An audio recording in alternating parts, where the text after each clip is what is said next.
What's up guys, Kevin here with TLD, bringing you guys a little break from all of our iPhone 5 coverage with our review of Borderlands 2 for the Xbox 360 and PS3. The first Borderlands was an amazing co-op experience, fusing together elements from FPS games with RPG mechanics such as character customization and Diablo-style loot grinding for special weapons and equipment. The second one promised to bring this all back and more, by expanding the amount of loot, changing up the characters, and making a much more cohesive plot overall, and I have to say in the end, it did not disappoint. Borderlands 2 uses the same core mechanics as the first, giving players the ability to choose from 4 classes, eventually 5 with DLC in October, and have players play through a series of quests in order to be rewarded with experience and, more importantly, loot.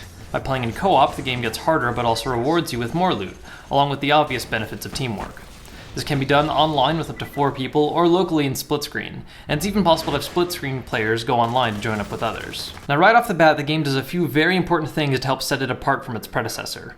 The game's intro video introduces each character like it did in 1, but this time shows them in actual combat situations, showing new players right away what each choice will lead to playstyle-wise. Axton for his turret, Maya's ability to phase lock enemies, Zero going into stealth, and Salvador just shooting as many things as he can with as many guns as possible. Once the video is over, players are able to choose their character, and are now introduced to the ability to not only change colors, but also pick different faces, with more options being unlockable later in the game, including pop culture themed ones like Zero's Why So Serious skin.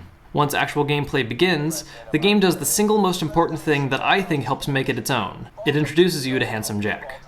While the first Borderlands was really fun in co-op, it didn't really have a lot in the form of motivation for you to play single player, mainly because the game was focused on loot grinding and killing big bosses, both of which are a lot easier to do when you're playing with friends. There was no real heavy plot or long-term goal for you as a character, and what story there was in the game was very minute, or not very complicated to begin with. Borderlands 2 changes this by immediately introducing you to a clear and amazing antagonist, and the whole game gives you a clear sense of direction of where you need to go and why you need to be stronger in order to kill Jack. As a result, while multiplayer is still preferable, the game actually does have a reason to make you want to play single player, just to know the rest of the story.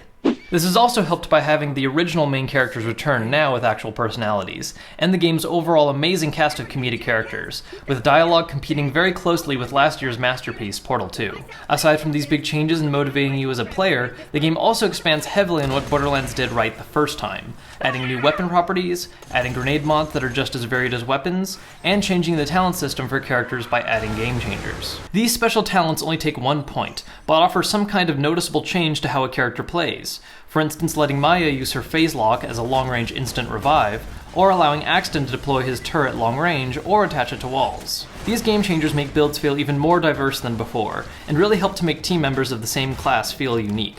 One last interesting addition is the Badass rank. As players complete varying challenges based on gun types, environmental situations, and just funny side things like jumping on couches, they're rewarded Badass ranks that can then be used to purchase minor, permanent upgrades that affect all of your characters. This means the more you play the game, the better all of your characters will be, and gives a big bonus for those interested in multiple playthroughs with each character. A single playthrough of the game lasts between 15 and 25 hours your first time, and will take your character to around level 31. But there's an unlockable difficulty mode where the whole game rescales, to where early on enemies are as strong as endgame ones in normal, giving players the ability to level up to 50 and making quest loot better. Borderlands 2 has done a fantastic job of one-upping its predecessor, enough so that it may even change the minds of those who were turned off by the first. That being said, the game is still developed for loot grinders in mind, so those of you who would prefer a more simple form of item management may still be scared off. This isn't helped by the inventory interface, which can take a little while to sift through when trying to find the right grenade or shield to switch to in a pinch, especially in split screen where scrolling through seems to have some issues. While single player is more doable than before, multiplayer is still advised and is a much more fun way to play the game. So those of you looking for a fun single player game might like it, but you're not going to get the full experience. These minor drawbacks aside, Borderlands 2 is an excellent title and already one of my big contenders for Game of the Year. That's our review for Borderlands 2. If you're interested in pricing and availability, check out our link in the description. And if you've been living under a rock and have missed all of our iPhone 5 coverage, make sure to check out our playlist right here. If this is your first time seeing us, make sure to subscribe to be informed of our new videos, and if you're feeling super awesome, favoriting and liking this video is always appreciated. As always guys, thanks for watching and I'll see you next time.